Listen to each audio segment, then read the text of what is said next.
Colégio Cotete apresenta Cotete Podcast. Entrevista, curiosidades, informação, apresentação. Professor Rogers. Olá, sejam bem-vindos a mais uma edição do Cotete, o podcast do Colégio Cotete. Eu sou o professor Rogers e hoje traremos mais um tema coligado aí à área de educação. O tema de hoje é inovação e empreendedorismo, tá? Claro, nunca estou só no nosso bate-papo e eu vou começar apresentando um dos nossos convidados. Ele é filósofo, matemático e mestre em física. Atualmente está cursando o último ano de engenharia da computação. É professor de matemática lá no Colégio Cotete e no Centro Paula Souza também, atuando nas FATECs de Pinda, Taubaté, São José e Mogi das Cruzes. E como se não bastasse, é agente regional de inovação na alta região do Tietê, Litoral Norte. Seja bem-vindo novamente, professor Marcos Alan, para um novo bate-papo aqui conosco. Obrigado, Roger. É um prazer estar aqui novamente. E, nossa, tem mais um. Ele é graduado em Física pela Universidade do Estado do Rio de Janeiro e doutor em Física pelo Centro Brasileiro de Pesquisas Físicas. Atualmente é coordenador de projeto de empreendedorismo e inovação da Inova Centro Paula Souza e professor da FATEC Pindamonhangaba. Fundador da EdTech Tridottori. Será que eu falei certo? EdTech Tridottori, uma empresa de vídeos educacionais. Tem experiência nas áreas de inovação e educação, com ênfase em ensino de ciências, atuando principalmente nos seguintes temas: tecnologia da informação, desenvolvimento regional, inovação tecnológica e gestão. É uma honra receber aqui conosco professor Paulo César Ribeiro Quintairos. Seja muito bem-vindo, professor. Muito obrigado pelo convite. Um enorme prazer estar aqui, Roger. Não, o prazer é todo nosso. Bom, esse é um tema, pessoal, que é o seguinte. Eu falo para vocês, professores, que é muito satisfatório e é uma zona de conforto falar um pouco sobre empreendedorismo. Eu trabalhei durante... foram 4 anos com empreendedorismo, só no Cotete eu trabalhei 2, né? Mas assim, o empreendedorismo, empreender e inovação, ele sempre dá margem para uma pauta assim muito extensa. E garanto a vocês que o tempo desse programa aqui não será suficiente ainda para fazer uma ampla abordagem sobre o tema. Então, assim, para a gente começar a falar sobre isso daí, a gente precisaria de o que seria inovação e empreendedorismo para quem não sabe. Paulinho, pode mandar ver. Bom, inovação, ao contrário do que muita gente pensa, não é só fazer diferente, né? Hoje no Brasil existe inclusive um arcabouço legal que define o que é inovação. Existe lei de inovação, lei paulista de inovação.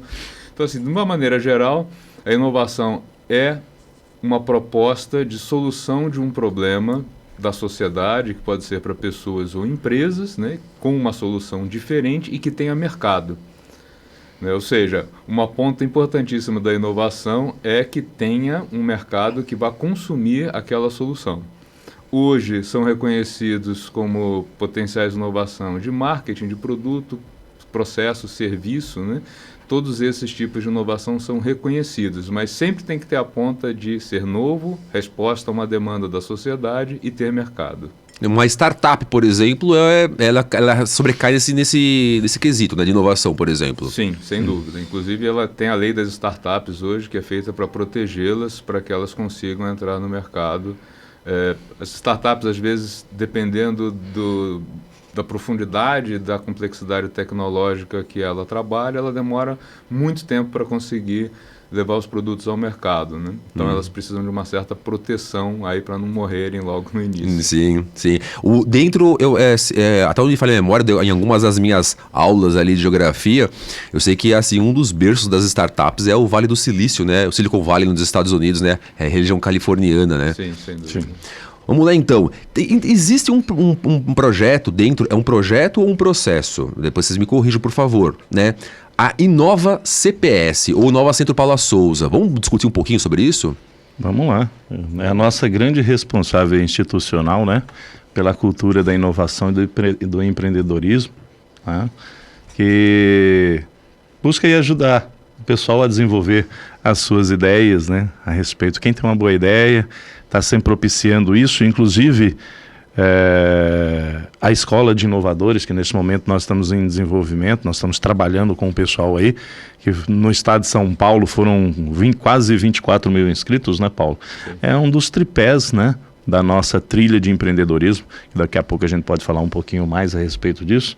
Paulo pode completar aí à vontade.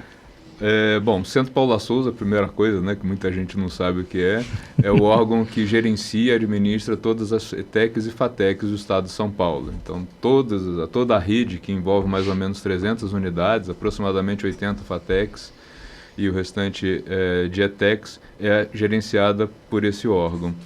E toda instituição de ensino e pesquisa no Brasil, ela tem que ter um órgão chamado Núcleo de Inovação Tecnológica. Isso é previsto, inclusive, em lei. E a Inova CPS é um núcleo de inovação tecnológica do Centro Paula Souza. Então, nós atendemos aí a todas as ETECs e FATECs do estado e também a comunidade em geral. E temos um programa de empreendedorismo com inovação aberto à comunidade, que é esse que o Marcos acabou de citar.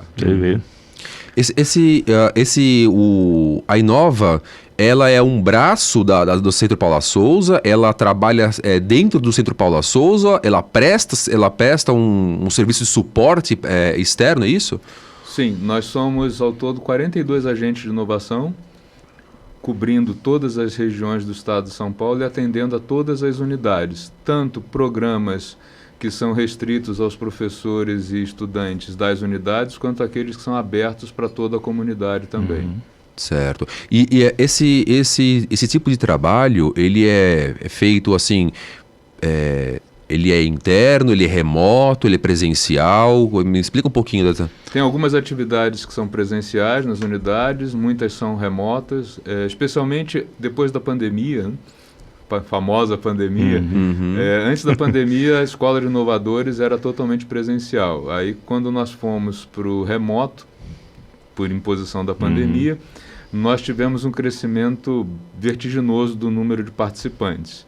Nós saímos de algo em torno de 500 a 600 participantes por ano para 17 a 25 mil por semestre. Nossa senhora, um salto. E aí viu-se que funcionou bem melhor, né, Paulo? Sim. Porque... Nossa, o pessoal, por exemplo, se deslocar para algumas FATECs, só mesmo quem estava com muita vontade para desenvolver, né? E hoje, a forma como hoje ela é desenvolvida, hoje é muito mais fácil o pessoal poder, inclusive, trabalhar suas ideias. Eles conseguem as informações muito mais rapidamente com as mentorias, o pessoal capacitado em trabalhar essas ideias com eles. Foi um salto grandioso isso aí. Conseguem rever, né? Conseguem rever, porque a gente trabalha com webinar, né? Então você tem os webinars aí no final no sábado, aí isso aí fica gravado, tem as propostas de atividades, aí o pessoal faz no tempo dele, né? Quando é presencial, não, você tem a obrigação de ir lá, não tem a gravação, então se você perder um dia de conteúdo, então para desenvolver as atividades complica um pouquinho mais. Mas da forma como ela é feita hoje, a própria Inova inovando nisso, né? Inovando, sim. Aprendendo a melhorar com a forma de desenvolvimento disso.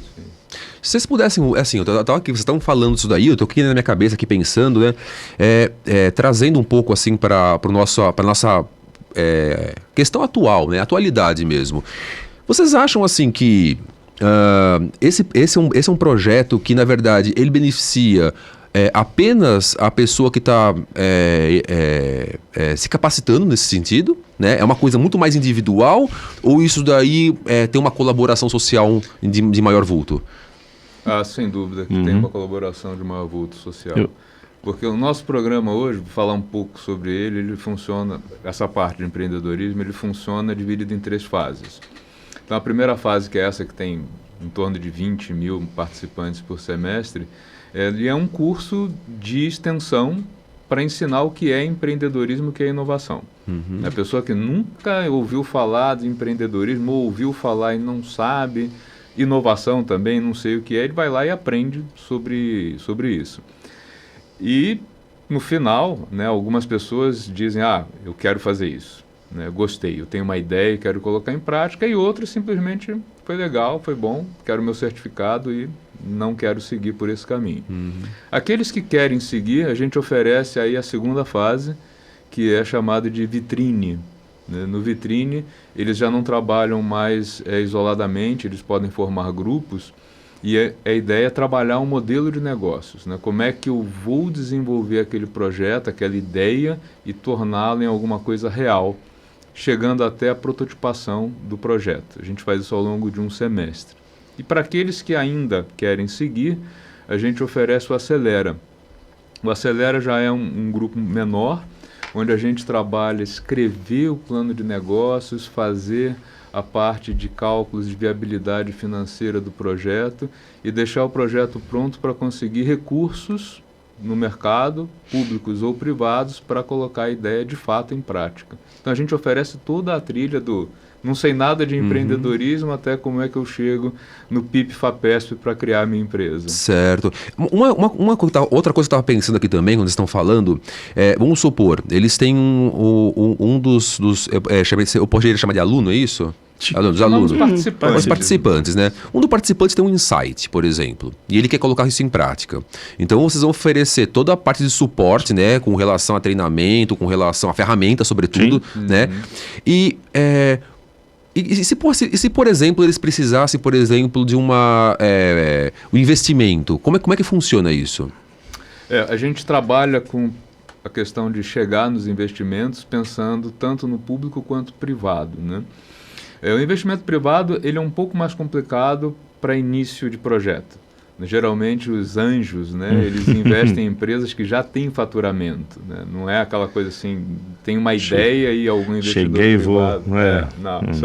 Isso é um pouco filme, né? Nós temos alguns exemplos aí, né, que estão aí esperando. Isso é um pouco filme. O que a gente recomenda mais fortemente são os fomentos públicos, até porque eles são não reembolsáveis, quer dizer, não precisa devolver. Você precisa criar o projeto, estruturá-lo, claro que tem toda uma burocracia aí que a gente ajuda o pessoal a fazer, e se ele consegue, ele vai ter, varia um pouco dependendo do edital, mas algo entre um mínimo de 80 mil, chegando até 300 mil reais, para tirar a ideia do papel. E ele precisa só comprovar que ele fez o projeto, ele não precisa devolver esse dinheiro. Entendi. Aliás, um dos responsáveis a ideia é trabalhar com fomento da Inova é o Paulo Quintairos aí, ó. Vocês estão, quem quer aprender a respeito de fomento, quiser saber, nós temos aí o grande Paulo Quintairos para falar a respeito disso. Ele tem uma equipe. Tem equipe forte, mas o Paulo é um deles, né? Eu lembro que quando eu trabalhava com empreendedorismo, né, muitos jovens, eles tinham um pensamento equivocado da tradução do que se entende por empreendedorismo, né? Porque o empreendedorismo inclusive até falando em algumas reuniões de pais, né? Aí os pais falam assim, vai abrir uma empresa, vai abrir um pequeno negócio. Porque de forma errônea, ou pelo menos segmentada, deram o significado de empreendedorismo apenas para essa parte mais comercial. E isso daí está muito além disso daí. Vocês querem discutir um pouco a respeito? Podemos. Eu falo o seguinte, é por isso que eu bato sempre na tecla, aquela questão que a gente já discutiu, até mesmo quando falamos da educação financeira, eu falo que a educação empreendedora ela é crucial para isso. Sim. Mesmo porque nós estamos falando de conhecimento técnico e comportamental, né? Que são o que a gente chama das soft skills. Então, ou seja, a educação, quando você trabalha essa visão da técnica e a responsabilidade, a ideia que vamos pegar o jovem, como inserir o jovem nisso, o jovem estudante, ter essa visão de mercado, de como desenvolver as ideias, isso é importante. Uma das coisas que o semestre passado eu vi, o ano passado, eu fiz inclusive dentro do COTET, uma coisa que devo repetir agora esse ano com os próprios alunos, foi uma manhã de ideatom. O que sai da cabeça dessa molecadinha, não vou chamar de molecadinha, né? Mas a nossa meninada, nosso coração, a gente fala assim, quando você faz a proposta para eles, a capacidade que eles têm, principalmente no ramo tecnológico, enxergar para poder resolver o problema, é imenso, cara. E você não pode perder isso.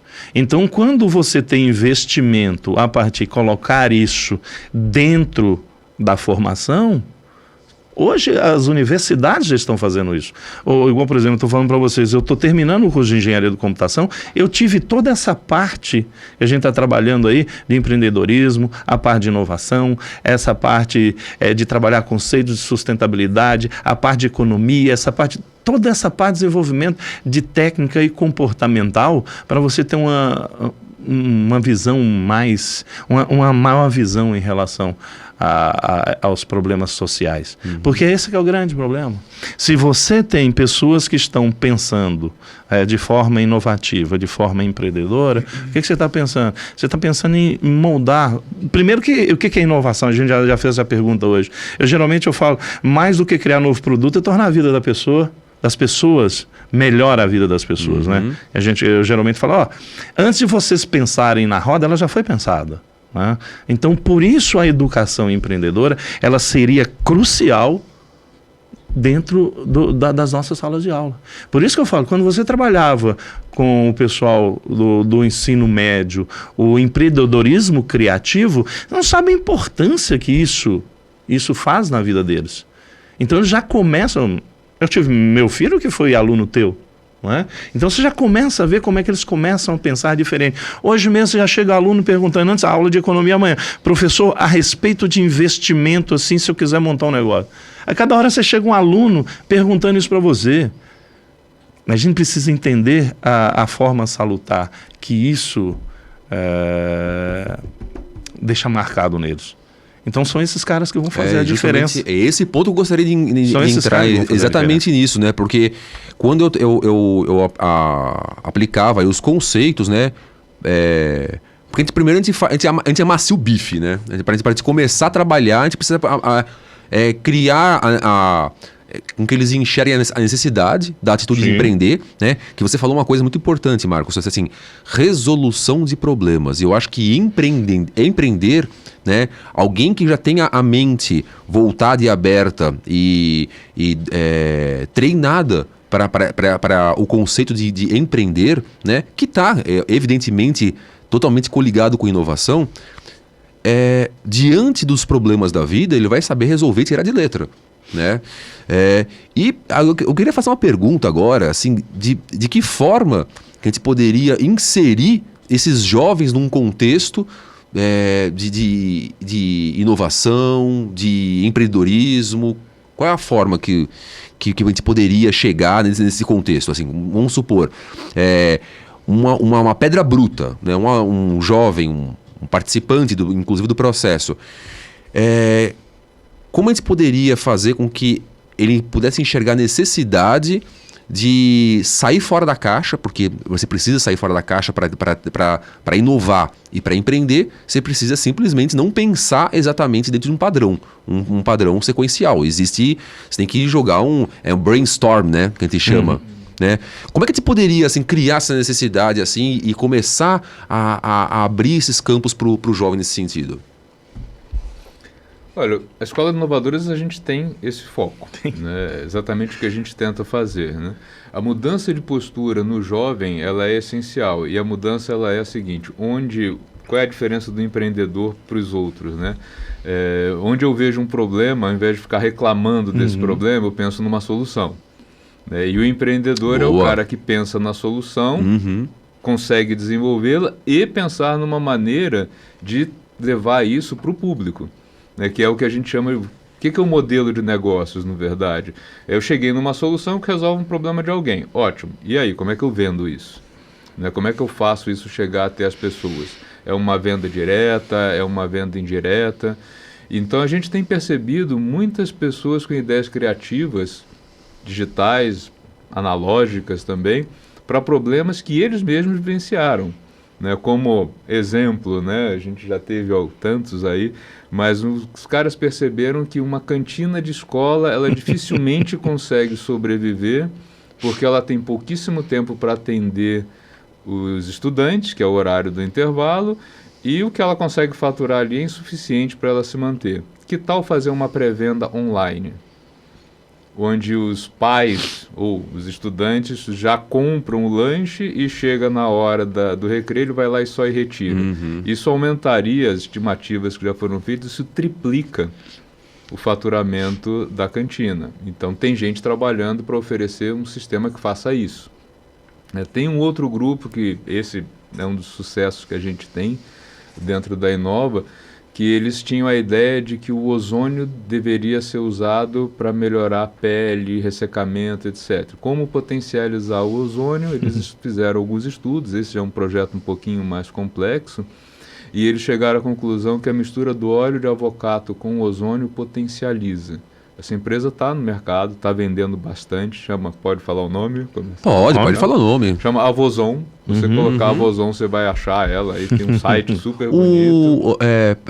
Paulo, avocato é aquele abacate? Aquele abacate menorzinho. Ai, que legal. O óleo dele potencializa o ozônio e gruda melhor na pele. Olha só. Tem uma absorção boa. Então, assim, você tem um efeito muito bom. E eles descobriram isso, fizeram alguns testes e nasceu na Escola de Inovadores. Inclusive foi um projeto que saiu do papel, em grande parte, num programa Centelha, FINEP-FAPESP, que a gente ajudou eles também a escrever o projeto e a submeter. Eu só complementando uma coisa agora em relação ao que esse trabalho da Inova, já que a gente está falando dos jovens sendo inseridos nisso aí, aproveitando esse gancho aí, a oportunidade que eu vi lá da ETEC de Arujá, cara. Os professores, que eu reunião com eles direto aí, nossa, eu tô adorando trabalhar com esse povo aí, e o ganho que eu falo, o ganho, quem tá ganhando sou eu. Eles falam assim, nós estamos trabalhando com eles aqui, que são jovens, de 13 até os 17 anos, a boa parte, né? Porque é o que eles têm aqui para a comunidade, porque não tem indústria. É como eles podem tentar sobreviver aqui dentro da comunidade deles. Então você vê, o papel do professor, o papel da escola, da ETEC, trazendo esses alunos para o programa da Inova Paula Souza, pensando na inserção deles, né, dentro do ambiente de inovação e empreendedorismo. A importância porque a comunidade deles é o que tem, o que ela oferece, para ver o que eles podem fazer em cima disso. Porque a gente fala, né, nem todo projeto é tão lindo. Não é? Mas tem alguns projetos que funcionam legal, igual essas ideias que o Paulo acabou de falar. Nós temos outras ideias mais simples aqui, né? Igual os meninos do Você Recicla. Também aqui importantíssimo. Nossa, importantíssimo. Porque na época, quando surgiu, eu falava, meninos, nós estamos com o Uber da reciclagem, né? Porque o objetivo era esse mesmo. É você chegar, né? Marcar com o reciclador de buscar os recicláveis na sua casa pelo aplicativo. Então são ideias assim, funciona em Pindamonhangaba, aliás, você recicla. Campos Jordão também. Tem uma PPP com a prefeitura de Pindamonhangaba. Olha que legal. E foi desenvolvido aí na nossa escola de inovadores. Estão agora indo para Campos Jordão também. Que interessante. Sim, isso. Lá em Pinda, inclusive, eles têm os containers, né? Que o pessoal pode chegar, colocar e tudo isso é remunerado. Esse ano mesmo, estava falando isso daí, esse ano mesmo, nós colocamos em prática lá no Colégio Cotete também, a coleta, né, do material didático, né? Porque o material didático de um ano para o outro, muitas famílias, elas não têm até nem como guardar, né, o volume de material, né, impresso. E assim, lá no Cotete também, nossa, eu como responsável dessa coleta, eu encontrei bastante dificuldade mesmo. Talvez se eu tivesse um aplicativo disso daí, então, seria muito mais... Você pode entrar lá no Você Recicla, um aplicativo. Eles já estão aí, eles começaram presencial ali antes da pandemia. Antes da pandemia. E eles estão conseguindo. Começou com a startup em desenvolvimento. Nossa, que legal, e outra coisa que o Paulo também falou... conseguiram fomento. Conseguiram fomento aí, ó. Dentro a ideia do papel. Da FAPESP. É fundo perdido, né, Paulo? Sim. Aí, ó. Então isso é importante. Então as pessoas falam que é grande preocupação. E agora?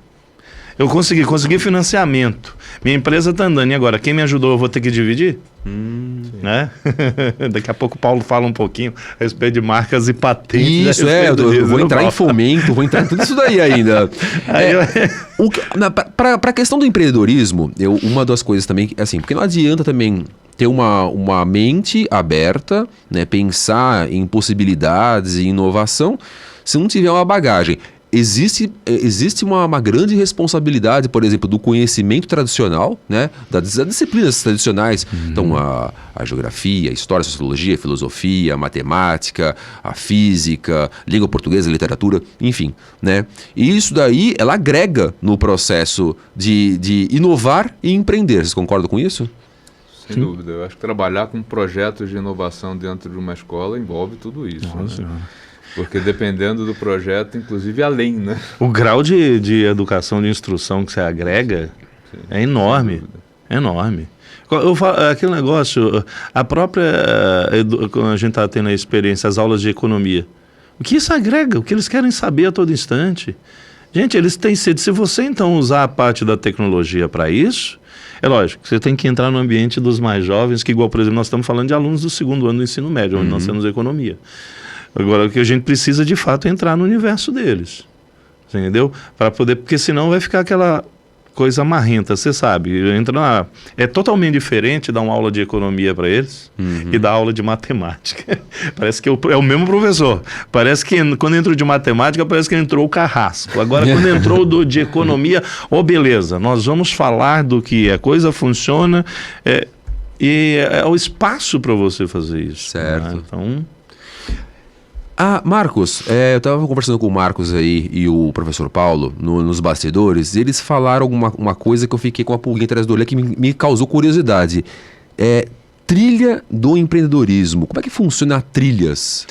Foi aquilo que o Paulo falou agora há pouco. A trilha é a Escola de Inovadores, seguida do Vitrine e depois do Acelera. Certo. Perfeitamente. Então, essa é a nossa trilha. Então, igual, por exemplo, nós estamos na primeira parte da trilha agora. Esse povo que finaliza a Escola de Inovadores, depois parte para a seleção da Vitrine e do Vitrine sai o pessoal para o Acelera. Então, continua.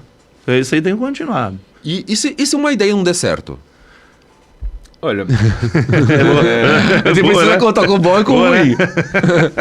Uma ideia não dá certo, ela tem algumas possibilidades, né? A primeira coisa que a gente usa muito o termo é pivotar. Pivotar é quando a ideia não deu certo, mas você pode usar aquela estrutura para fazer alguma outra coisa muito semelhante. Às vezes um ajuste fino, né? Um pequeno ajuste, às vezes um ajuste um pouco mais forte. E se não der certo? Bom, se realmente não der certo, não tiver mercado, fica o aprendizado. Né? A experiência de ter criado uma empresa, de ter criado, ou pelo menos de ter feito um projeto de empreendedorismo, e fica aí tudo aquilo que a pessoa aprendeu e normalmente a vontade de seguir adiante com outro projeto. O que eu costumo falar para os nossos mentorados é o seguinte: se eles partem de um problema e o problema existe, se a solução não deu certo, é uma questão de buscar outra solução. Né? A gente sempre fala, uma das coisas que a gente bate muito na tecla, na trilha, é apaixone-se pelo problema e não pela solução que você deu. Se a solução que você propôs não resolveu o problema, dê um passo para trás e volte tentando dar outra solução para aquele problema. É isso que você tem que fazer, até que você consiga realmente resolver totalmente ou parcialmente. Outra palavrinha, Marcos, você falou lá atrás também, é fomento. E aí eu queria que vocês abrissem um pouco o leque do que se entende por fomento. Vamos lá, o grande responsável aí.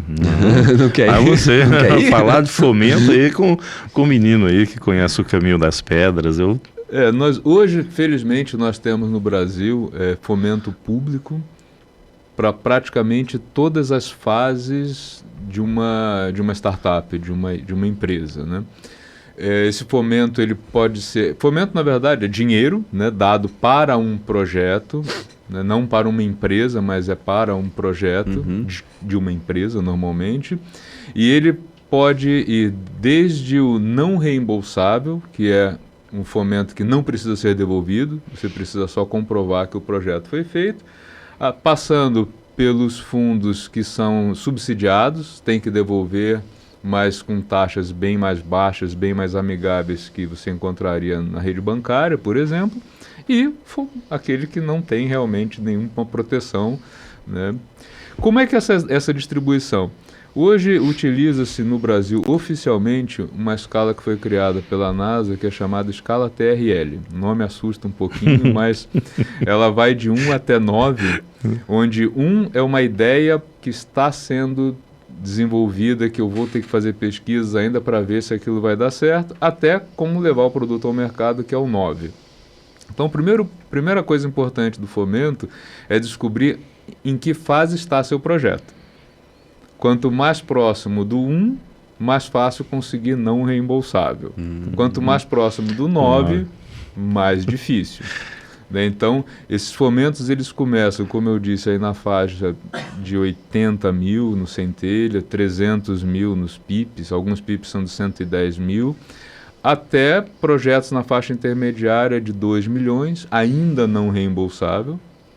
Né? E chegando um pouco mais para frente, a gente já teve até editais da FINEP de 5 milhões não reembolsável. Nossa Senhora. Então, assim, tem recurso no mercado, só que aí agrega todas essas disciplinas que você falou, né? Precisa conhecer o projeto, precisa saber escrever, precisa conhecer patentes, né? Processos. Então tem tudo aquilo que você aprendeu na escola e mais alguma coisa. Tem muita coisa para estudar. Vai ter que fazer parte aí desse processo, né? Mas existe recurso, existe fomento público para isso no Brasil. Certo. Olha, quando estão falando isso daí, que é um universo que, inclusive, eu confesso que excede até meu conhecimento, e olha que eu já dei aula de empreendedorismo, né? Eu estou aprendendo aqui com vocês também, tá? Num país onde eu, por exemplo, quando eu vou falar sobre Brasil, né? Então, a gente vai falar sempre do P&D, né? Ou PD, né? Que é pesquisa e desenvolvimento, que no Brasil é tão desprezado, né, por órgãos públicos, né? É difícil hoje, por exemplo, né, ou pelo menos tem sido, né? Acho que de repente a questão agora, de repente o Brasil entrando dentro de uma torrente aí, como um país emergente, com uma maior expressão no mercado externo, vocês estão enxergando alguma possibilidade de um aumento nessa pesquisa e desenvolvimento por parte do Brasil? E aí sim, daqui a pouco a gente vai entrar nessa parte de royalties e patentes, né? Que eu acho que é importantíssimo, interessantíssimo isso daí. Mas vocês têm visto assim uma projeção positiva ou vocês acham que ainda está muito tímido? Primeiro que é uma coisa que não tem jeito, né? Se não se mexer, deixar se distanciar em pesquisa e desenvolvimento das grandes nações é um dos grandes problemas que a gente tem. Então, um movimento em relação a isso, a gente sempre vê, né? O governo volta e meia é aquele negócio. É um negócio... Não vou falar de política, eu prometi. Não vou falar. Até porque, Marcos, assim, quando a gente fala do governo, né? A gente não tá falando do partido X, Y, exato, Z, não, mas, né? Mas assim, é uma tendência, por exemplo, do Brasil, né? Por exemplo, assim, é evidente, né? Nas minhas aulas de geografia, por exemplo, é uma sociedade que não tem educação, é uma sociedade que fica estancada. E isso aí não tem projeção econômica, enfim, né?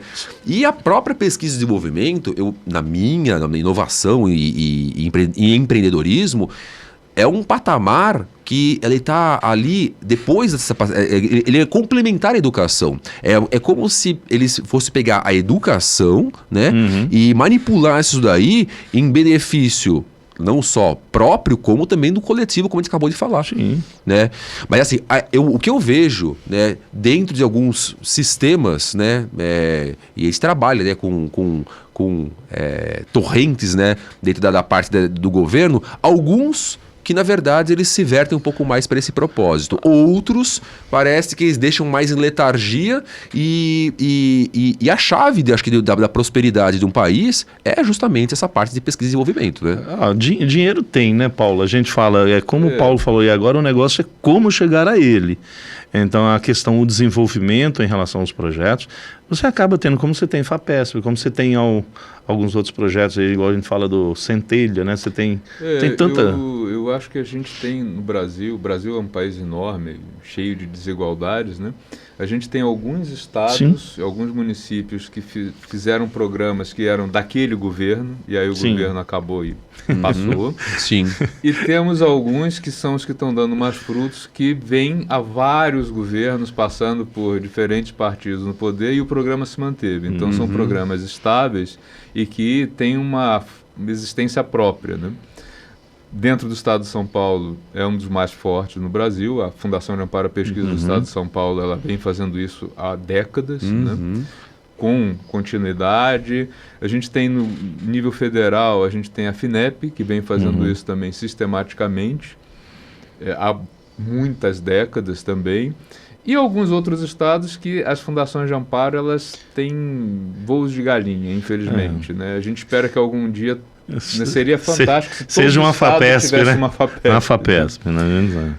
E a FAPESP, ela vem trabalhando, assim como a FINEP, num processo que ele é importantíssimo para que a gente saia desses voos de galinhas, que é a aproximação do setor produtivo com as instituições de ensino e pesquisa.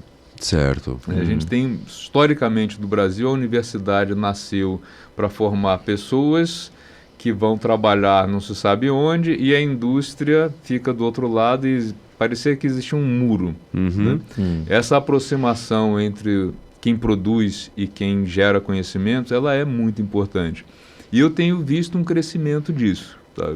Inclusive, dentro do nosso programa, a gente já tem 3 projetos, um deles, inclusive, está em desenvolvimento, que é de uma estudante que teve uma ideia, fez o doutorado com essa ideia e, ao invés de fazer um pós-doutorado, ela montou um projeto de pesquisa, junto, no caso, a FAPESP, que ela está desenvolvendo um produto novo, é um biodefensivo, em parceria com a USP, mas na empresa dela, a empresa que ela criou para receber esse recurso. Olha, que legal isso daí. É resultante do processo, né? Então, assim, esse tipo de projeto de pesquisa, eles são maduros e eles têm um potencial muito grande. Eu vejo isso no estado de São Paulo, um pouco no estado de Minas. Minas, nos últimos anos, tem caminhado também nesse sentido, e muitos que têm o aporte FINEP, né, nos estados. Mas tem crescido. É grande? Ainda não. Tá. Esse é o grande problema, ainda é incipiente. Você, igual ele citou agora, é uma menina de doutorado, terminou o doutorado, que boa parte dos nossos pesquisadores fazem o quê? Pega o seu diploma e vai parar? Vou dar aula. Vai para a universidade. Mas justamente por conta do quê? A abertura das empresas para os nossos doutores, ou seja, para que você desenvolva a ideia. Porque que nós temos a empresa, ela é muito imediatista, né? Para poder, quem trabalha com pesquisa e desenvolvimento, ou ela tem um capital para poder fazer isso, ou não vai fazer. Certo. Né? Que é o que ele falou. Ainda bem que no estado de São Paulo nós temos a FAPESP, que a FAPESP é igual, a doutoranda montou a empresa e conseguiu o aporte financeiro da Fundação Amparo de Pesquisa. Eu falo igual, por exemplo, eu fui bolsista FAPESP.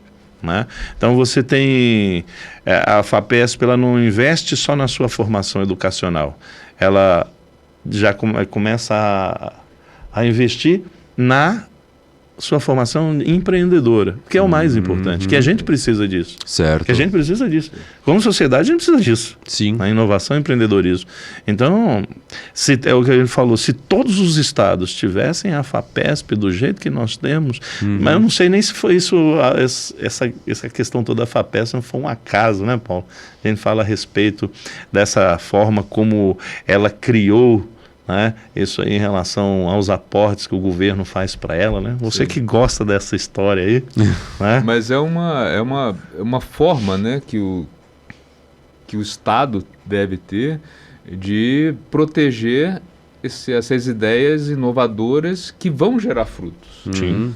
A gente tem aí, por exemplo, quando você conversa com o pessoal da FINEP, eles têm alguns fundos, né, de investimento que geraram muito lucro.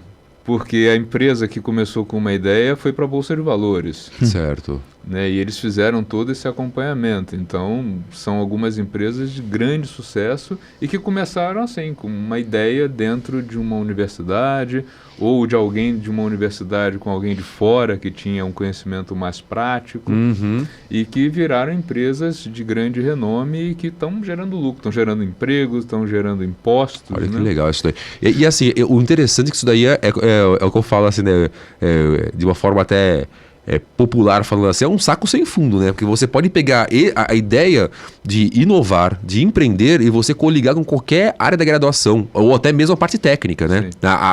As formações técnicas e as formações acadêmicas. Você pode coligar isso daí e daí sair ideias, conceitos, serviços, enfim, né? Projetos mil. Vamos começar a terminar agora falando o que talvez todo mundo esteja esperando. Marcas e patentes. Quem começa a falar sobre marcas e patentes? É o nosso desfecho aqui do nosso bate-papo. Esse é que é um dos grandes... Eu, como falo, eu tô em treinamento, né? Mas a gente tem visto aí ao longo aí das escolas de inovadores, que eu e o Paulo, nós estamos numa parceria. Vixe, há quanto tempo, hein, Paulo? Nossa, parceria aí. Cabelo preto. Meu cabelo ainda era longo. Então a gente tem visto aí mesmo, porque é a grande dificuldade. As pessoas criam produtos, igual nós temos aí. E a minha marca? Como fazer? Primeiro tem que estudar a respeito como fazer, como exceção, registro de marcas, né? E se o tipo de produto, se é um produto diferente, gerar patente, né? A questão da pesquisa de patente leva-se um tempo para... Isso como a patente, se é uma patente nacional, se é uma patente, né? Paulinho, aí, ó. Bom, isso dá alguns podcasts. Olha, podia até... fica o convite para um podcast sobre marcas e patentes.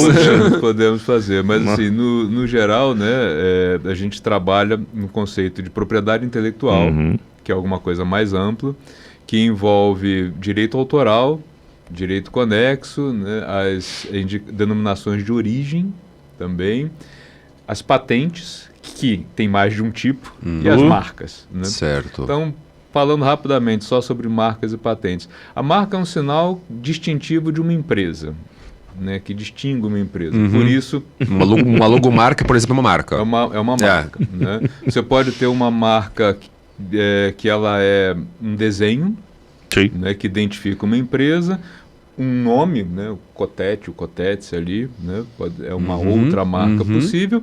E existem também uma coisa que pouca gente sabe, marcas tridimensionais.